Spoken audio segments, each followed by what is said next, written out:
कि सामाजिक विज्ञान और विज्ञान मिलाकर सीमित आकलन परीक्षा जो होने वाली है सहायक अध्यापकों के लिए, एक पेपर होगा जिसमें 25 संख्या में प्रश्नों को पूछे जाएंगे।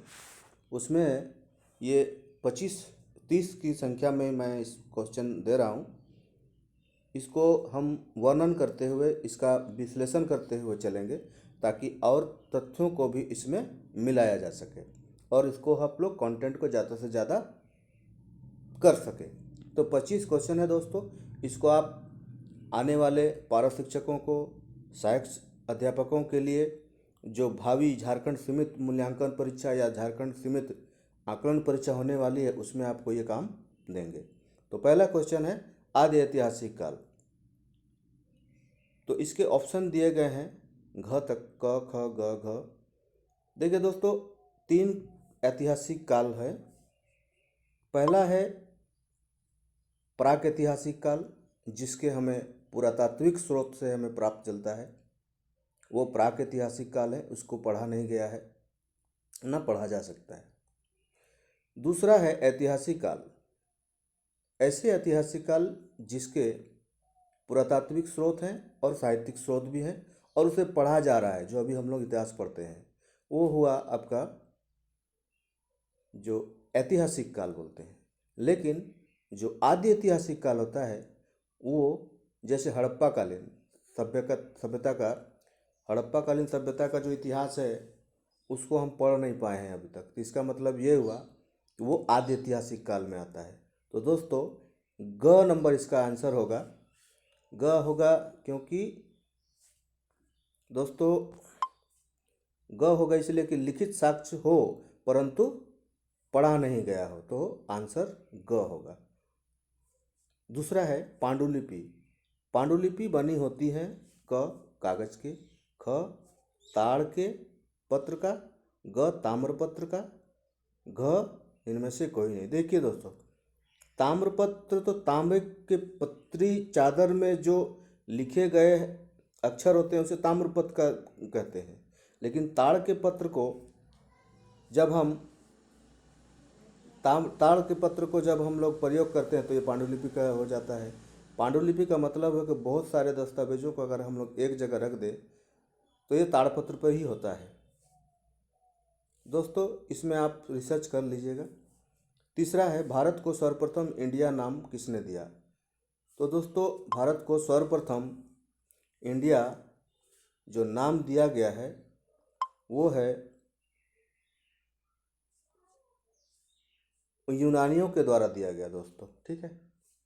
चौथा है भारत को हिंदुस्तान सर्वप्रथम किन लोगों ने कहा।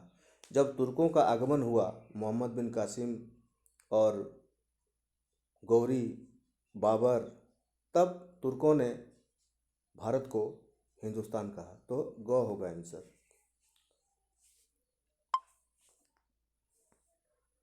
पांचवा है भागवत पुराण में झारखंड को क्या कहा गया है।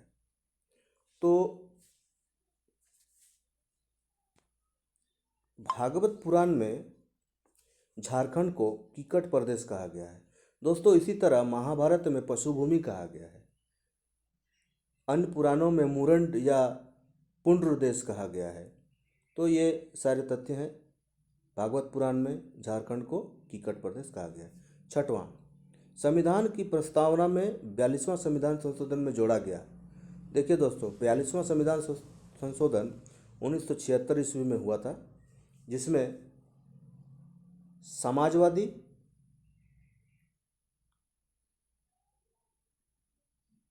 पंथ निरपेक्ष और अखंडता यानी कि बी, ख नंबर आंसर होगा सर, ठीक है।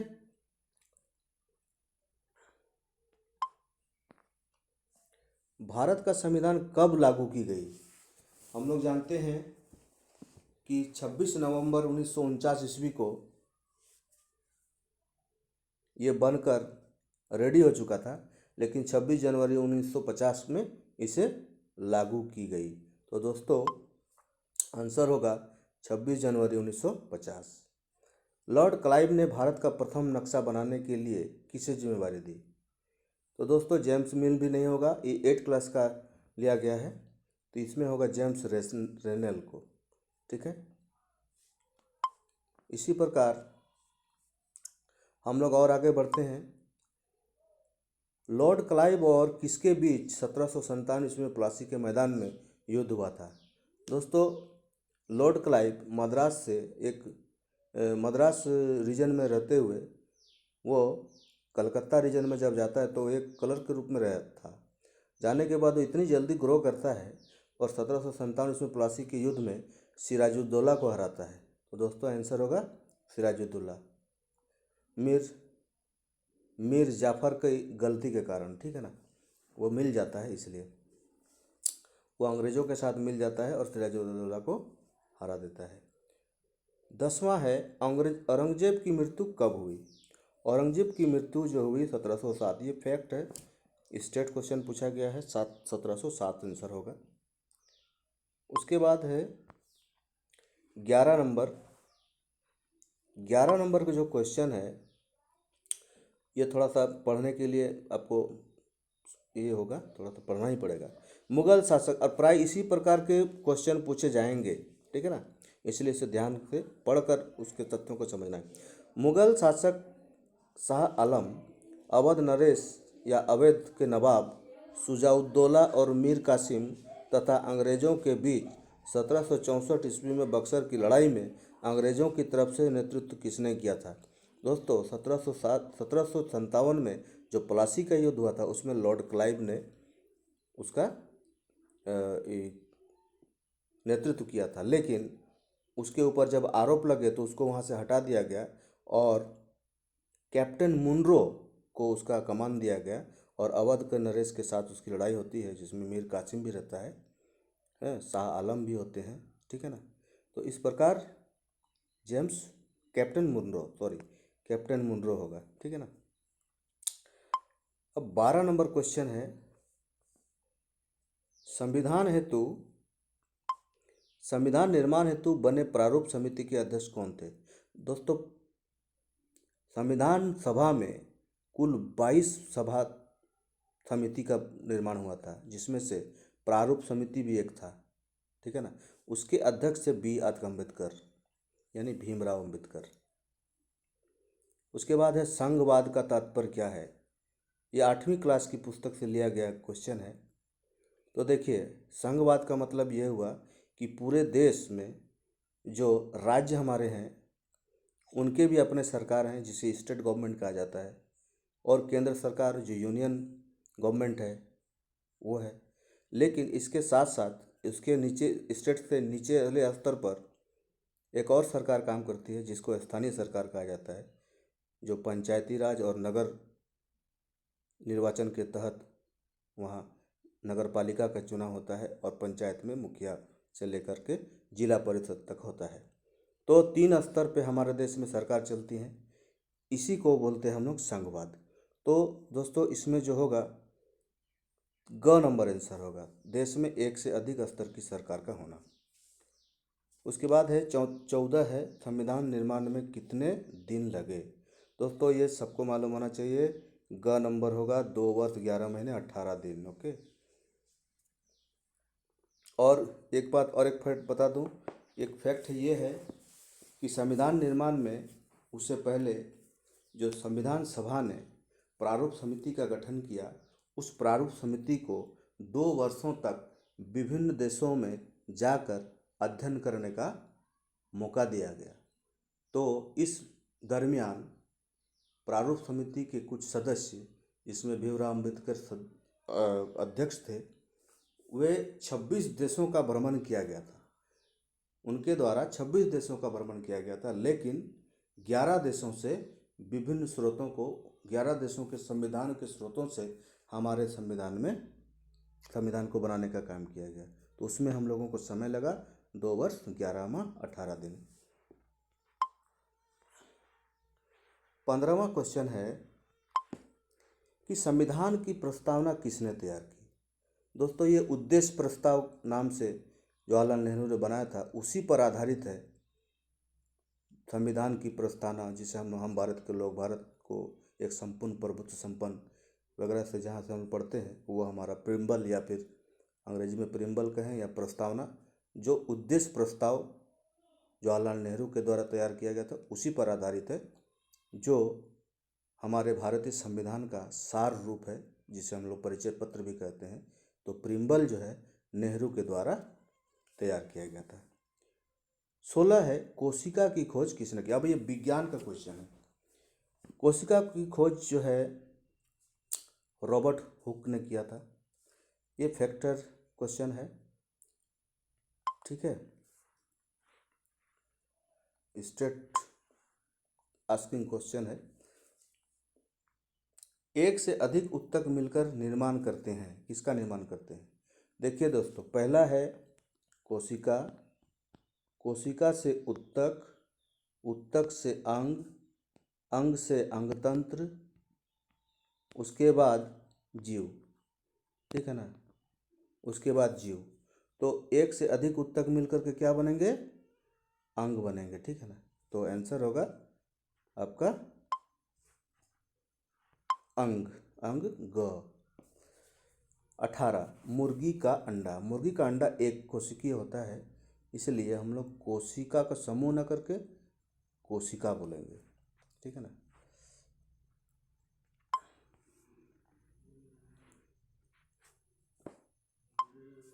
आनुवांशिक गुणों को जनक से यानी जनने वाला से एक पीढ़ी से दूसरे पीढ़ी तक स्थानांतरण करते हैं कहलाता है दोस्तों गुणसूत्र, ठीक है ना, डीएनए जिसको बोलते हैं हम लोग, ठीक है।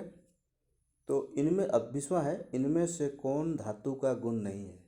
देखिए, धातु का गुण है चमक भी है, ताप का सुचालक होता है, पिटने से बढ़ता है, आघात बढ़ जाता है, लेकिन कुचालक, एक आध को अपवाद को छोड़कर, लेकिन ज़्यादातर धातु के गुण में ये नहीं होता है। तो आंसर होगा आपका कुचालक।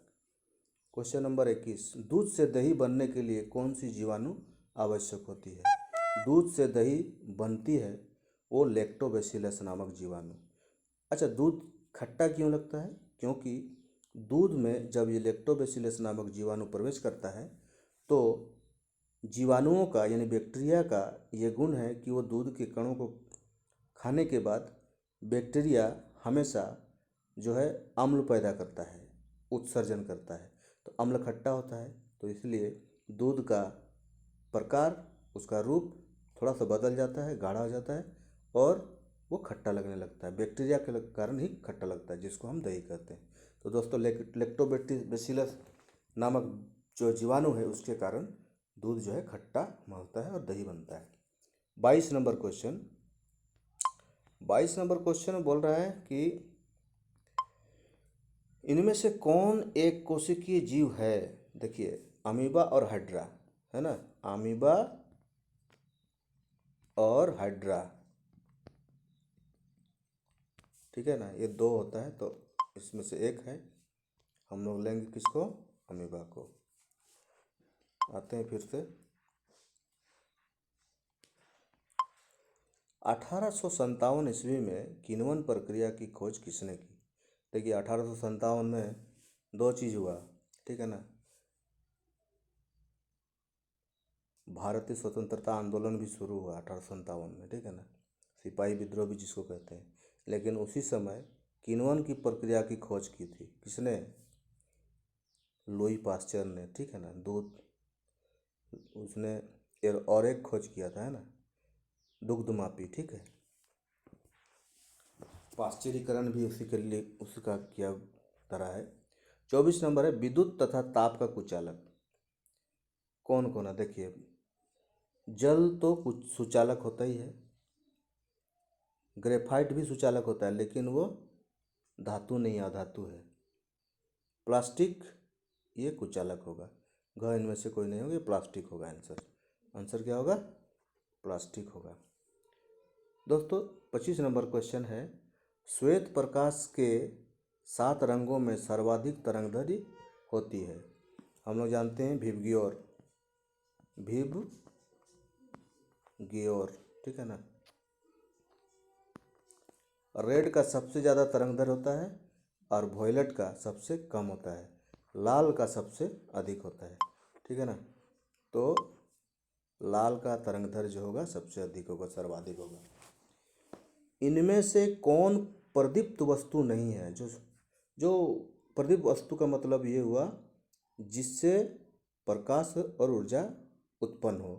तो देखिए, सूर्य भी होगा, तारे भी होंगे, विद्युत बल्ब भी होगा, लेकिन चरखा नहीं होगा। ठीक है ना, चरखा नहीं होगा। आंसर होगा आपका घ। तो दोस्तों आगे और 3-4 क्वेश्चन हैं। जब कोई 27 नंबर क्वेश्चन, जब कोई प्रकाश की किरण आपतन पश्चात उसी माध्यम में लौट जाती है। दोस्तों ये 8 में भी है और 10 में भी है। तो कोई प्रकाश की किरण, ये मान लो कोई परावर्तक सतह है, आईना है या फिर दर्पण है, या कोई ऐसा परावर्तक सतह है जिससे प्रकाश की किरण आती है, और चमकीला वस्तु भी हो सकता है। आने के बाद उसी माध्यम में, ये पहला माध्यम मान लो कि हवा है, ठीक है ना, हवा में ही लौट के चले जाता है। ये मान लो अभिलंब है, तो आपतित किरण, और ये आपतित किरण है, ये परावर्तित किरण है, ये आपतित किरण है। ठीक है, आपतित किरण और परावर्तित किरण अगर एक ही माध्यम में हो, लौट कर चला जाता है, तो प्रकाश का परावर्तन बोला जाता है इसको। तो दोस्तों ये प्रकाश का परावर्तन कहलाएगा। ठीक है ना, इसको हम लोग क्या बोलेंगे? प्रकाश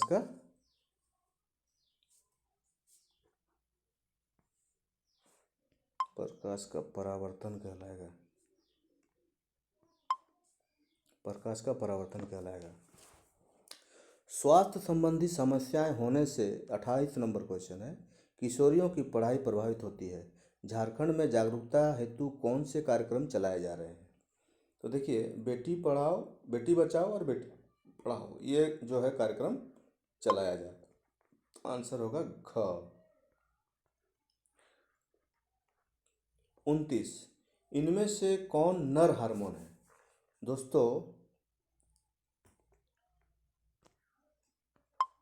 नर के लिए हम लोग बोलते हैं टेस्टोस्टेरोन, टेस्टोस्टेरोन, ठीक है ना। और जो मादा होती है, मादा के लिए हम लोग बोलते हैं एस्ट्रोजन। ठीक है, तो इनमें से नर बोल रहे हैं, तो आंसर होगा आपका घ।